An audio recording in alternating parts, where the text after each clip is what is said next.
Hello. So, this is a course on basic calculus. It is indeed the first part of the basic calculus course. So, I will be here to help you learn this topic, and this is lecture 1. We will be talking about the real line on which we have the functions, and we will be doing something with the functions in this course, which are defined on the real numbers to real numbers. So, now this real line will be the topic of the first lecture. We will be talking about many things about real numbers, but first let us fix some notation, so that it will be helpful to read the written text. So, the first is the empty set, which we write just like it looks like a Greek alphabet, Greek letter phi, but it is not exactly phi. We will call it the empty set, and then the set of natural numbers, which will be writing in the blackboard font n, which consists of numbers 1, 2, 3 and so on.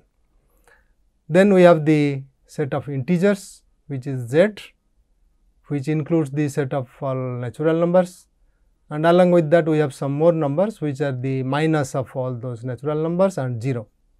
So, we will writing like this, that is 0, 1, 2, 3 and so on the other side, minus 1, minus 2 and so on. In fact, this other side business means they are ordered, but we will come to it later. And the set q, the set of rational numbers will be denoted by this q. A rational number looks like p by q, where p is an integer and q is a natural number.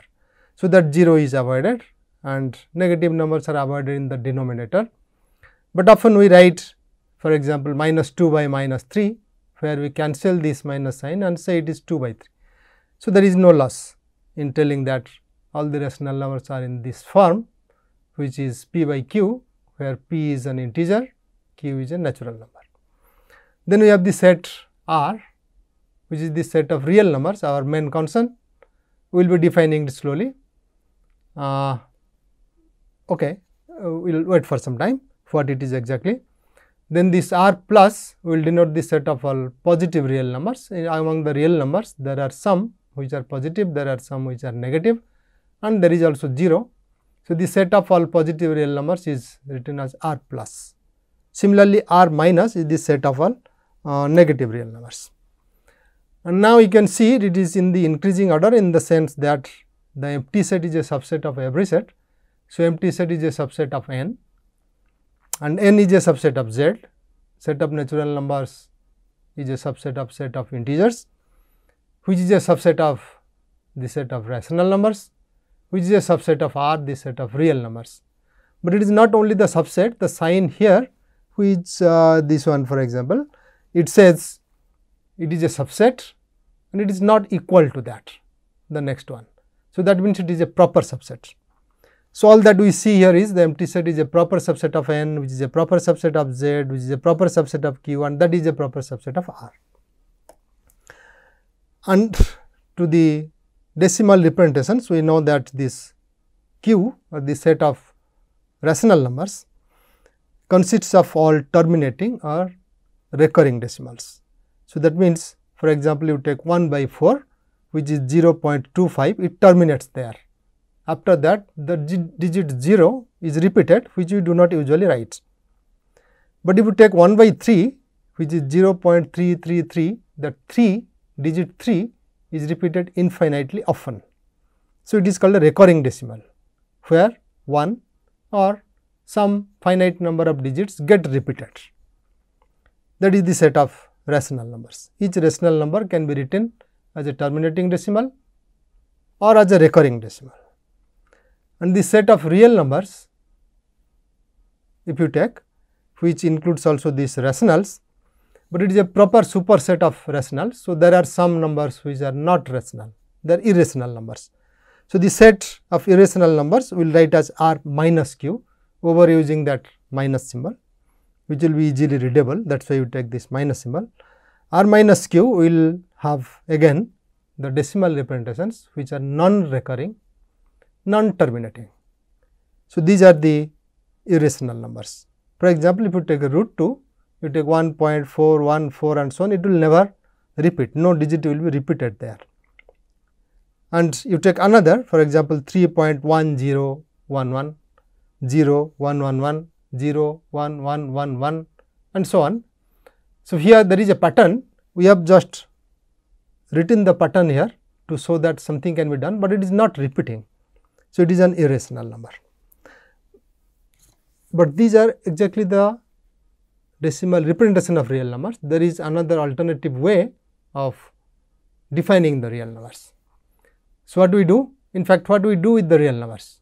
That question gives to some operations on the real numbers. So, we will define R in a different way, which will of course come to this. So, we assume that there are two operations defined on the set of real numbers. One is written as plus, which is addition, and the other is product or multiplication, which we write sometimes with this times symbol cross or with just a dot. And here we assume that multiplication has more precedence than addition, which means it will just curtail some brackets while writing. So, when you write A into B plus C into D, this will mean A into B first and then C into D next, and both of them are added. We will not interpret otherwise. So, that is the meaning of this multiplication has more precedence than the addition. So, we will just write A into B plus C into D and we will mean this, that is what it means. Also, this A into B will be written as A dot B, sometimes dot is also omitted and we just write A B. And these operations satisfy certain properties, that is what gives structure for this set of real numbers. So, the first is the commutativity property, which says that if you take A plus B or B plus A, no matter they are the same. Similarly, A into B and B into A are same. And there is further nicer thing for us, we can curtail many more brackets due to this associativity property. We say that A plus B plus C, so which means B plus C first obtained, then A is added to it.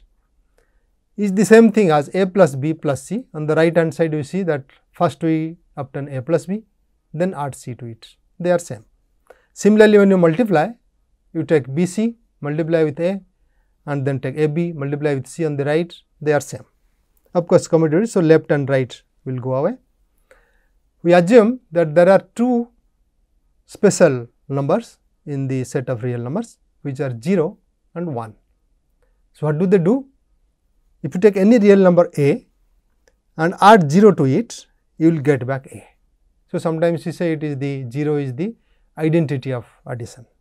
Similarly, 1 will be the identity of multiplication.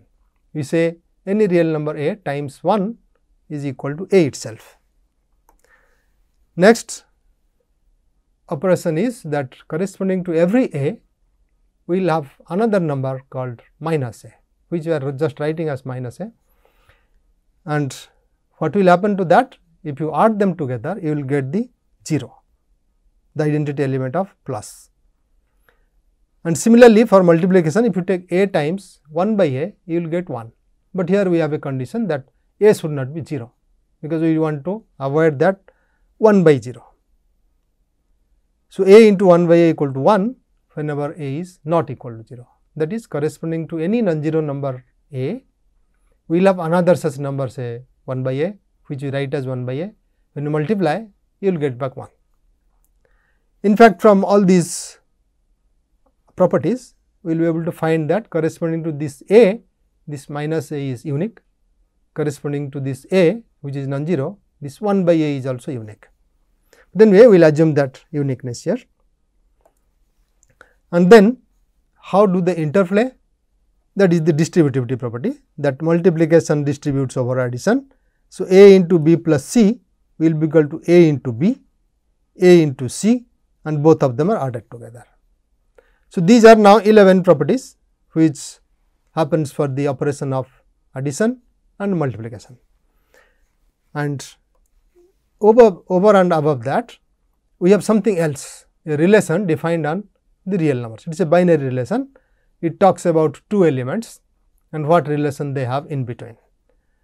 So, suppose A and B are any real numbers and we have this relation we will write as less than, then this property holds, which is either A is less than B, or B is less than A, or A is equal to B.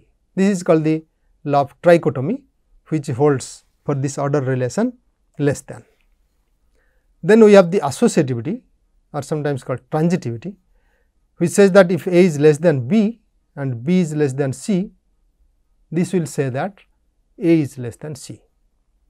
This is called transitive. It is going, leaving that B inside. A is less than B, B less than C, therefore A is less than C. And we have another property how this less than behaves with respect to addition. It is really preserving. That is, if A is less than B, then A plus C will be less than B plus C for whatever A, B, C numbers are. And with respect to multiplication, we have restriction there, that if C is positive, 0 is less than C, A is less than B, then you get AC is less than BC. What happens when 0 is negative? We will come to it. It will follow from these properties later. And there is a notation here, for A less than B or A is equal to B, we will put an abbreviation, we will write A less than or equal to B. That is how we abbreviate these two things. And there is another abbreviation, we write A is greater than B for B is less than A. This is another symbol which is really coming from less than. Similarly, we will say A is greater than or equal to B whenever B is less than or equal to A. They will mean the same thing. That is the next property, which is the most important one and which helps really a lot to prove many theorems, which is called the completeness property of the set of real numbers.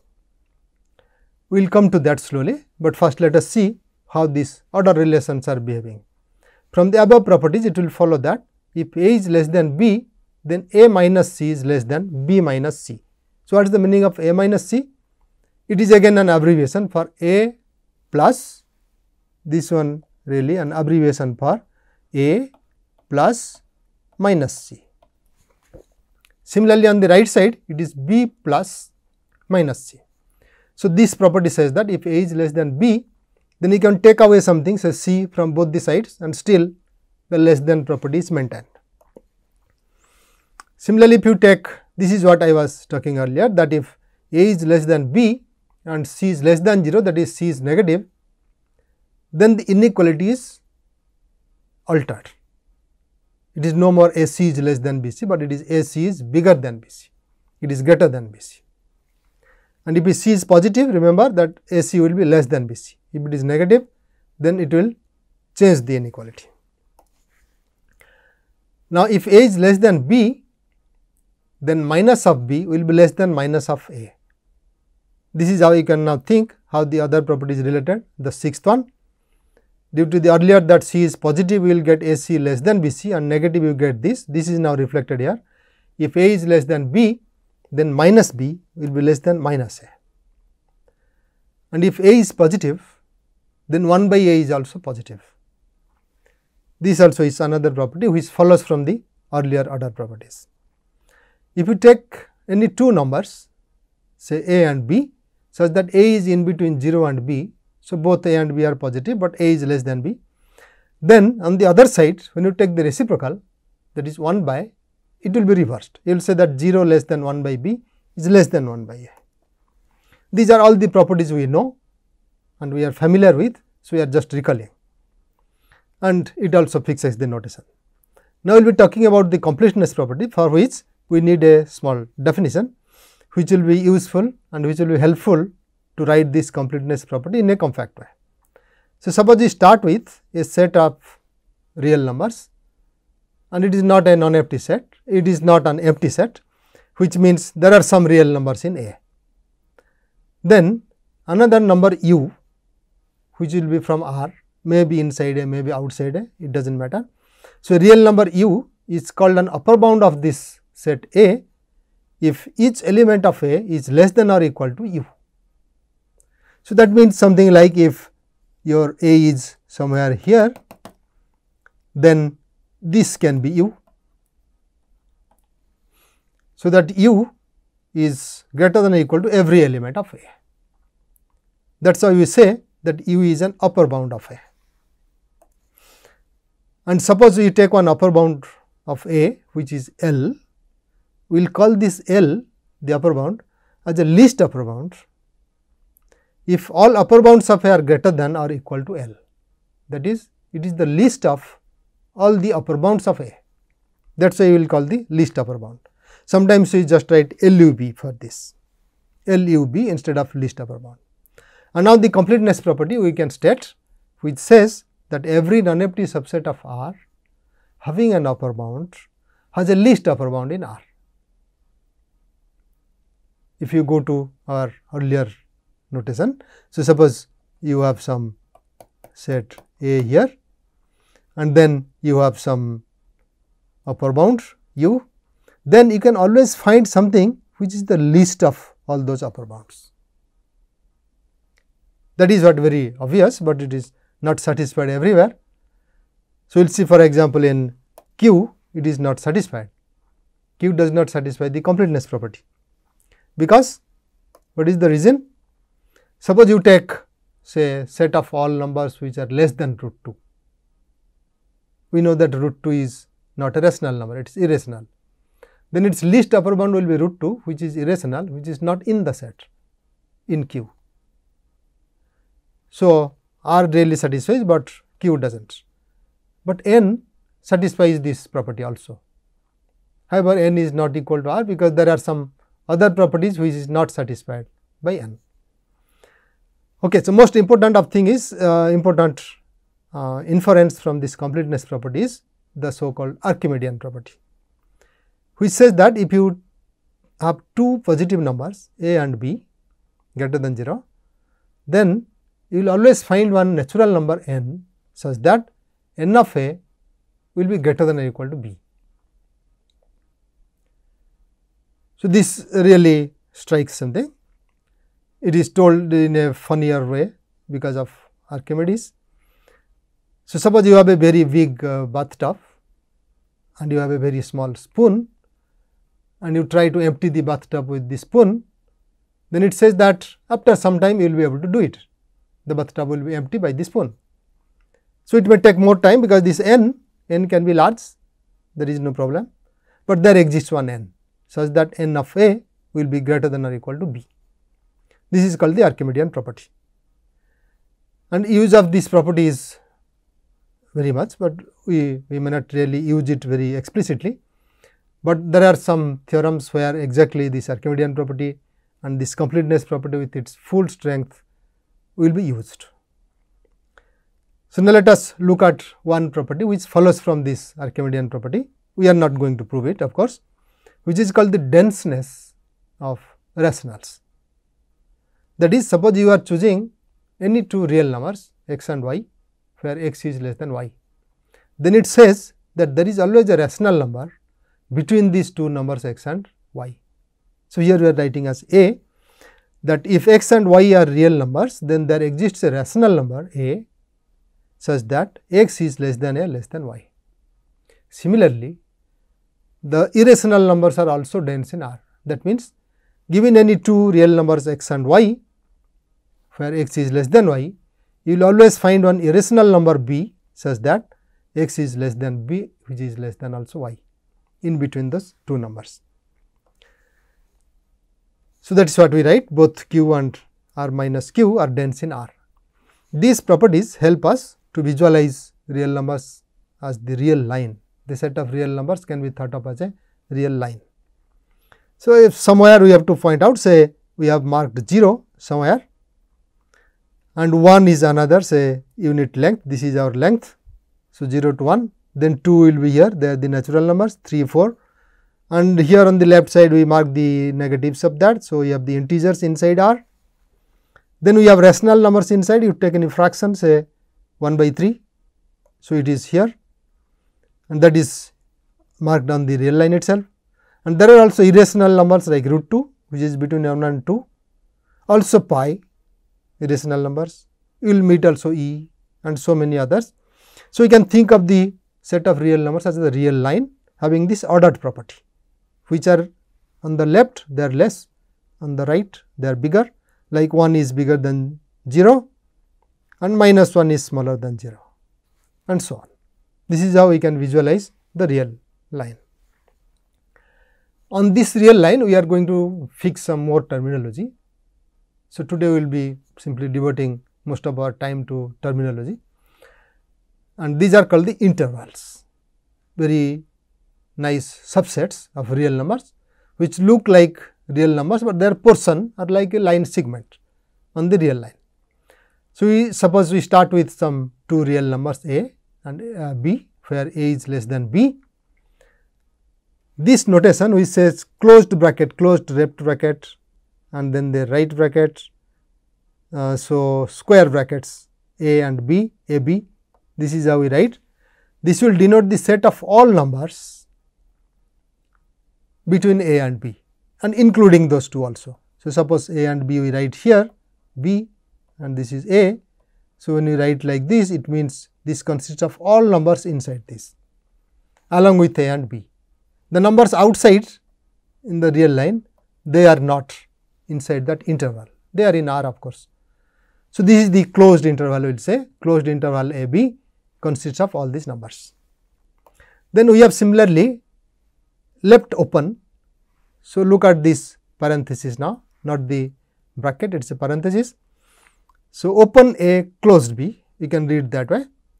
It is a semi open interval a b which consists of all numbers in that closed interval except a. So, a is omitted, that is why this open bracket.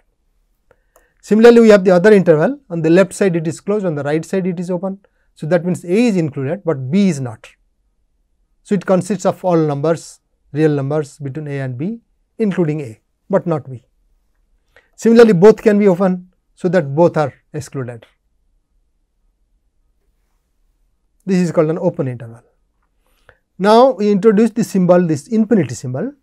This is not a real number, it is just a notation writing some set in this form, open minus infinity, b closed. It has to be open because minus infinity is not in R. So, this symbol is also called an interval. It means it is the set of all numbers which are less than or equal to b here, nothing out to the right, everything here is included. So, minus infinity, had it been there a real number, it is omitted, that is why this symbol, but in fact it is not a real number. So, it is just a notation that it is the set of all real numbers less than or equal to b. Similarly, we have the minus infinity b, where b is also open. So, it will include all the real numbers which are less than b. And then we have a closed infinity. So, again infinity on the right side we think, minus infinity on the left side. So, this a infinity will be the set of all real numbers which are greater than or equal to a. A is included, but nothing else, and everything to the right of it. Then we have open a, open infinity. So, that will include all the numbers which are less than or equal to, which are this is wrong here, which have all the numbers which are greater than a. So, this should be greater than a. It looks something like this. If a is a real number, then all the numbers here are inside this interval. A itself is not. So, we write like this. So, this is the set of all open, the set of all real numbers which are greater than a. And similarly, we can have minus infinity to infinity. So, that means all the real numbers, there is no a specified here. So, this is another notation for R itself. It is considered to be both open and closed infinite interval. Then we have the positive real numbers, which we can now write in this way, because this 0 to infinity both open means all the real numbers bigger than 0, that is exactly R plus or positive numbers. Similarly, R minus will be all the real numbers less than 0 which are negative real numbers. So, all these sets are called intervals. Whenever we write one of these, that is called an interval. So, when we let us say that let I be an interval, then it means I can be any of this.